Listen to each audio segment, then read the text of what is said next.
¿Qué tal? ¿Cómo les va? Muy buenas tardes, muy buenas noches.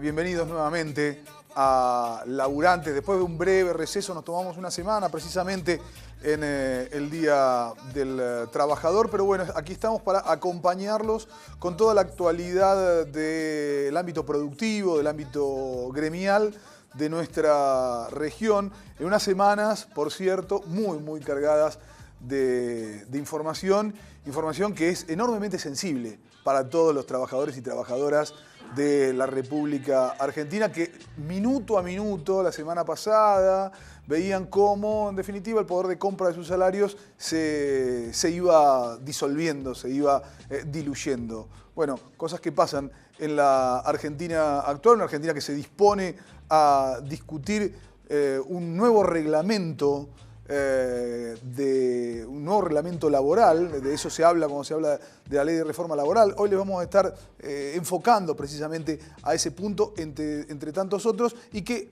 mientras eso ocurre ve cómo día a día el esfuerzo de su trabajo se va licuando lamentablemente. Como siempre digo, me acompaña un enorme equipo. Zule, Lautaro, ¿cómo les va? ¿Cómo andan? Muy bien. Compañeros, muy bien. Hola, Zule. Bueno, empezamos ya mismo con algún picadito de noticias. Sí, un día intenso, y arrancamos primero diciendo que el canal estuvo cubriendo a lo largo de toda esta jornada un tema que es muy sensible y que nosotros estamos acompañando desde el primer momento, y se trata la desaparición y la búsqueda, ¿no?, por Johanna Ramallo. En el día de hoy hubo una orden de allanamiento. Esto se dio a lo largo de todo el día, a la tarde. Desde la mitad de la mañana, desde media mañana en adelante. Sí. El móvil de TV Universidad en estos momentos está allá, estuvo cubriendo todo este tiempo, y decir que esto fue en la unidad penal que está dentro del Hospital Alejandro Korn. El allanamiento todavía no se realizó porque se está esperando de más equipos para que esto se lleve adelante. Está la Policía Federal y parte del equipo de científica. Tienen que llegar otras fuerzas federales, como por ejemplo Gendarmería, para que se pueda realizar ese allanamiento. También la gente de criminalística. Exacto. Recordemos, hubo una denuncia que Eso es lo duro. se formuló en las últimas horas de ayer, aparentemente, en la que se asevera que en uno de los subsuelos de los pabellones que funcionan como una prisión dentro del hospital, estaba funcionando una red de trata. Dentro de esa denuncia se había mencionado también la posibilidad de que Johanna Ramallo pudiese estar entre las mujeres víctimas de trata que se estaba denunciando, insisto, que allí estaban siendo sometidas. Se tardó muchísimo, dada la calidad, digamos, de la denuncia, se tardó muchísimo en proceder al allanamiento. De hecho, en estos momentos está casi todo listo, pero como decía recién Zule, todavía no termina de cuajar todos y cada uno de los integrantes que tienen que aprontarse para poder realizar el allanamiento. Mucha preocupación de distintos organismos, mucha preocupación, por supuesto, de los familiares. Bueno, los medios de la Universidad Nacional de La Plata están trabajando en el lugar. Estamos acompañando, y nuestra solidaridad para Marta, que está allá, ¿no? Momentos tensos se viven. Pero bueno, vamos con decir que el canal va a seguir cubriendo, y mañana, por supuesto, estaremos también viendo el recorrido de esta noticia. Vamos con algunas de las noticias importantes. Bueno, son muchas. Una de ellas tiene que ver con una movilización, en realidad con un proceso huelga, paro. Estamos hablando de los metrodelegados. Esto es el subte. A partir de las 5 de la tarde se llevó adelante la apertura de molinetes, se dice, y después paro hasta el cierre de los subtes. En el día de hoy empezó esta jornada de reclamos, pero va a continuar el día miércoles también, y el objetivo es que se abra el techo de paritarias, ¿no? Que están reclamando los trabajadores, y decir que se suma a muchos de los otros reclamos que se están dando por apertura de paritarias, por que se les escuche sus reclamos, los sueldos y las condiciones de trabajo también. Una empresa, Metrovías, ¿no?, la licenciataria de todos los subtes en la ciudad de Buenos Aires, y un gobierno que en lugar de mediar, pareciera es parte misma de, bueno, el empleador, ¿no? Porque esa es la forma en la que viene obrando, incluso no acelerando la posibilidad de una convocatoria, aún cuando el conflicto era inminente. Vamos con otro tema, Lautaro. Vamos con otro tema, también relacionado a paritarias. Te apago la pantalla si no te distraes. Dale. No, pasa que me sigue llegando la información vía Twitter, sobre todo, y esas redes. Lo cierto es que los aceiteros, la Federación de Aceiteros, fue noticia porque fines de la semana pasada lograron una paritaria que rompió ese techo, esa política oficial del techo del 15%, que fue de más del 19%, con un montón de elementos retroactivos interesantes. Si no fuera esta semana la que le siguió a la gran devaluación en la corrida cambiaria, que vos vas a profundizar un poco más, pero lo cierto es que cerrada la paritaria, los conflictos persisten en la actividad aceitera, que es una de las principales exportadoras, principalmente con Cargill.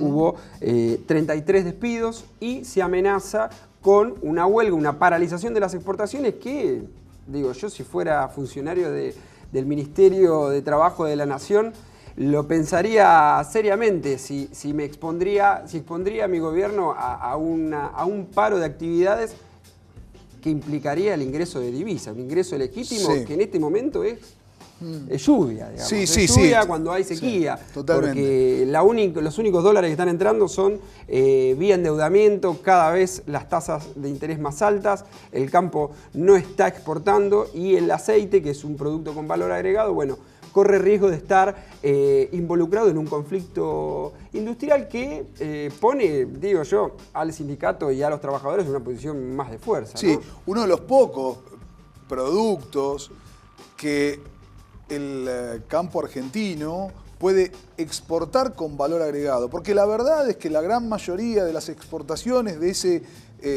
sector son absolutamente reprimarizantes. Si bien es un segmento de la economía primaria, son reprimarizantes porque no hay mucho valor agregado, es muy poca la gente que involucra y por lo tanto redistribuye muy mal en cuestión de riqueza ese sector.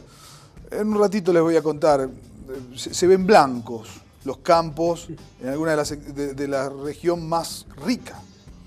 No solamente de la provincia de Buenos Aires, sino hablando en términos agropecuarios, una de las regiones más ricas del mundo, como es el norte de la provincia de Buenos Aires, se ven blanco por la cantidad de silo bolsa. Hay un montón de grano que está copiado y que no se está rindiendo. Hay una suerte de traición de clase allí, ¿no? Lo han definido este gobierno como el gobierno de lobbies cruzados, digamos. Exactamente. Es el momento de empezar a ver esas tensiones, quizá, no sé, digo. Zule, más información. Un tema que vamos a estar tratando en el programa de hoy, reforma laboral, y en este caso la influencia, podríamos decir de alguna forma, de la CGT. El Senado ha dado a entender que no se activarían estos 3 proyectos que hay del oficialismo, y esto tiene que ver por un comunicado y el fuerte posicionamiento de un sector de la CGT que ha dicho que no va a apoyar a esto. Varias cuestiones respecto y varios puntos, ¿no?, dentro del oficialismo respecto de esto. Lo cierto es que se estaría esperando a que se dilate, que se acerque más quizás a alguna fecha importante como la apertura del Mundial, para que esto se lleve adelante. En las próximas semanas se frena este debate de estos 3 proyectos de la reforma laboral, y esto es un tema que vamos a estar tratando y profundizando en el programa de hoy. Sí, nada más que un ratito, vamos a tener un especialista hablándonos precisamente de qué se trata la reforma laboral, qué es lo que está elevando el gobierno en ese sentido, que se pretende discutir nada más y nada menos que en el medio del Mundial. ¿Qué querrá decir eso, no? ¿Qué querrá decir eso? En el medio del Mundial se pretende dar tal vez una de las discusiones más importantes, más centrales, en torno a las expectativas del gran núcleo de trabajadores y trabajadoras de la República Argentina. Bien, vamos a hablar de lo que fue, sin lugar a dudas, uno de los temas fundamentales de las últimas semana y media. Tiene que ver con la espectacular corrida cambiaria que sufrió la economía y las finanzas de la República Argentina en los últimos días. Algunos datos, no se asusten, pero son espeluznantes. Entre marzo y abril de este año, en tan solo 2 meses, el Banco Central de la República Argentina tuvo que desembolsar más del 10% de las reservas que tiene. Si hablamos de las reservas de libre disponibilidad, más del 50%. Estoy hablando de reservas puras. Recordemos que la lluvia de dólares que prometía el gobierno que encabeza el ingeniero Mauricio Macri vino fundamentalmente de una sola canilla, de un solo grifo, que es el del endeudamiento. No hubo un ingreso de divisas genuino, por ejemplo, por un superávit en la balanza comercial. Todo lo contrario. Ahora les voy a contar algo al respecto. En tan solo 5 días se le fueron al Banco Central 4.300 millones de dólares. Es una millonada de plata, pero realmente impresionante. Miren, vamos a ponerlo al tipo de cambio actual. Es un poquito más de la cantidad de dinero que supuestamente el Estado argentino decidió ahorrarse con la reforma previsional que se metió a sangre y fuego en diciembre del año pasado. En tan solo 5 días se le fue más dinero al Estado argentino de sus reservas del Banco Central y ni siquiera pudo lograr su cometido, que era supuestamente sostener un tipo de cambio que no sea tan desfavorable para los bolsillos de la mayoría de los argentinos. En un solo día, el miércoles pasado, ¿se acuerdan? Llegó a 23 pesos el dólar, 23,30, terminó esa jornada, se vendieron 1.471 millones de dólares. ¿Cómo se explica esa enorme hemorragia verde que sufrió la Argentina? Bueno, el gobierno trató de darle un montón de explicaciones, lo escuchábamos el viernes a la mañana, Nicolás Dujovne, el ministro de Hacienda, responsabilizando en un eje que realmente deberían abandonar porque ya da hasta vergüenza ajena, responsabilizando exclusivamente a la oposición. Decían algo así como que si la oposición sigue insistiendo en discutir el esquema tarifario en la República Argentina, bueno, los inversores tienen poca confianza y entonces creen que el mercado argentino no es del todo favorable. Insisto, ni siquiera hay que entender mucho para darse cuenta de cuán cortas son las patas de esa mentira monumental con la que el gobierno viene cimentando buena parte de sus decisiones desde hace ya demasiado tiempo. En realidad, los motivos reales por los cuales muchos capitales deciden fugarse de la Argentina tienen que ver con la centralidad de la política financiera y económica que ha elegido la administración que conduce Mauricio Macri. Entre otras cosas, apostar al capital golondrina, apostar al capital enormemente volátil, enormemente fluctuante de la bicicleta financiera y no al capital productivo. Miren, hoy por hoy la capacidad instalada de la industria argentina sigue teniendo más de un 40% de capacidad ociosa. Es decir, no se utiliza el 40% de la capacidad.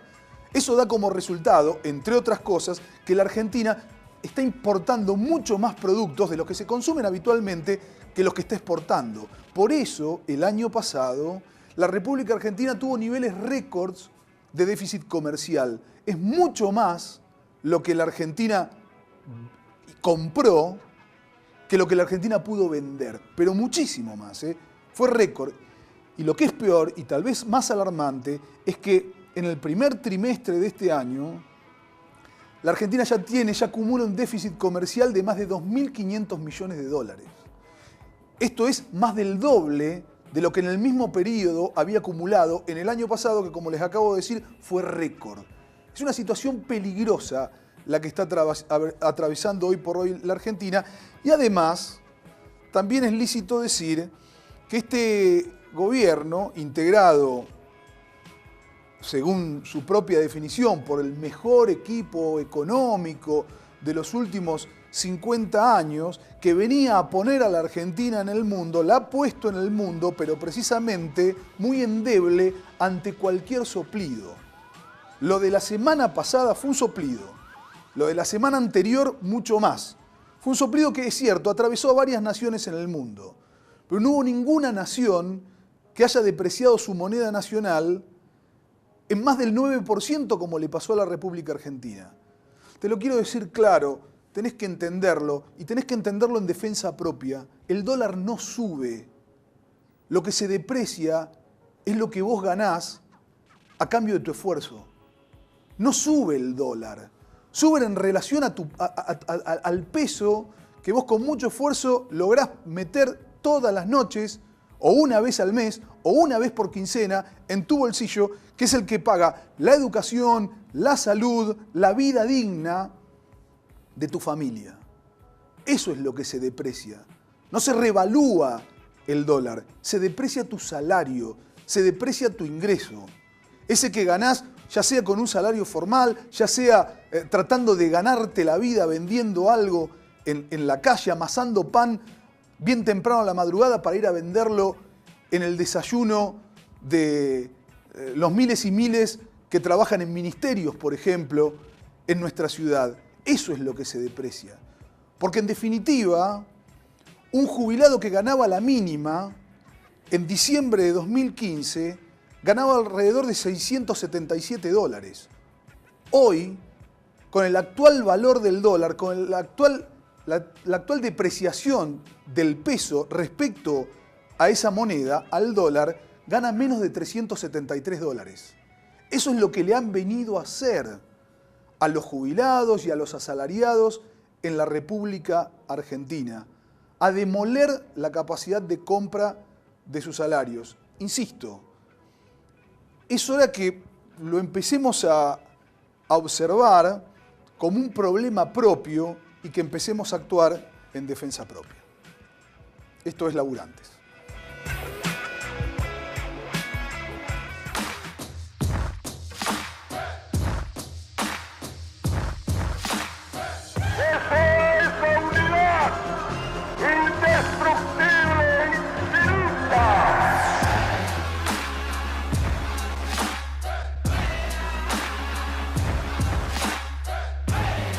Gobernar es crear trabajo. El trabajo es el medio indispensable para satisfacer las necesidades espirituales y materiales del individuo. Derecho de los trabajadores al bienestar, derecho a una retribución justa, derecho a la protección de su familia, derecho a la seguridad social, a la prosperidad en general. Y hay que el derecho de trabajar debe ser protegido por la sociedad. Gobernar.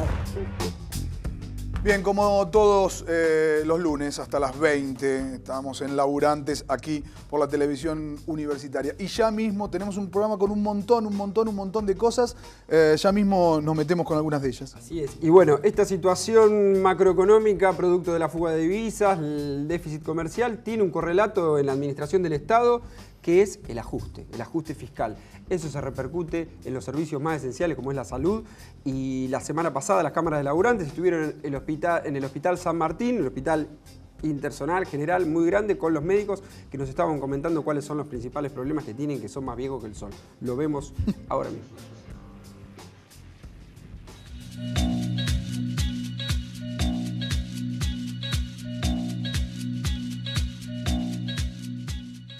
Lamentablemente no está la paritaria y es el motivo central de nuestro reclamo y nuestra medida de fuerza de hoy.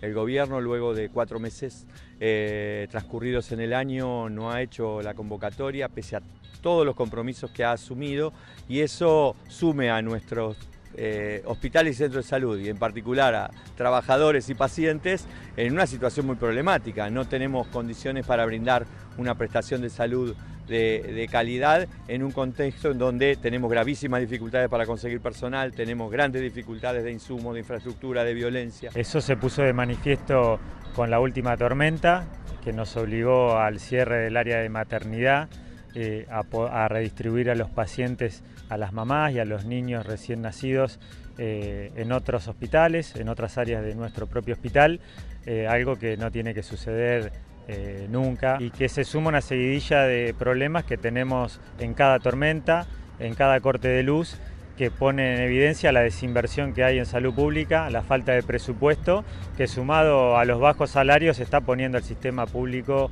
en una crisis muy profunda, que tiene que ser resuelta, y no hay otra manera que jerarquizar decisiones políticas la salud de los bonaerenses. El tema de la cobertura universal de salud obviamente sigue en marcha porque no es algo único en la Argentina, sino un proceso hegemónico en salud a nivel mundial. Se trata de la política sanitaria del Banco Mundial, que es la política que se viene ejecutando desde la década de 90 hasta nuestros días. Nosotros venimos resistiendo desde el gremio. La realidad es que el avance de la cobertura universal de salud sería darle un golpe mortal a la salud pública. Con todo ese bagaje de problemas vamos a ir a la discusión paritaria cuando el gobierno la convoque. Y ahí hay una decisión muy clara desde el punto de vista político de estirar todo lo que se pueda la convocatoria paritaria mientras va discutiendo la situación con otros sectores, desdeñando a la salud pública, desdeñando la situación y el funcionamiento de nuestros hospitales.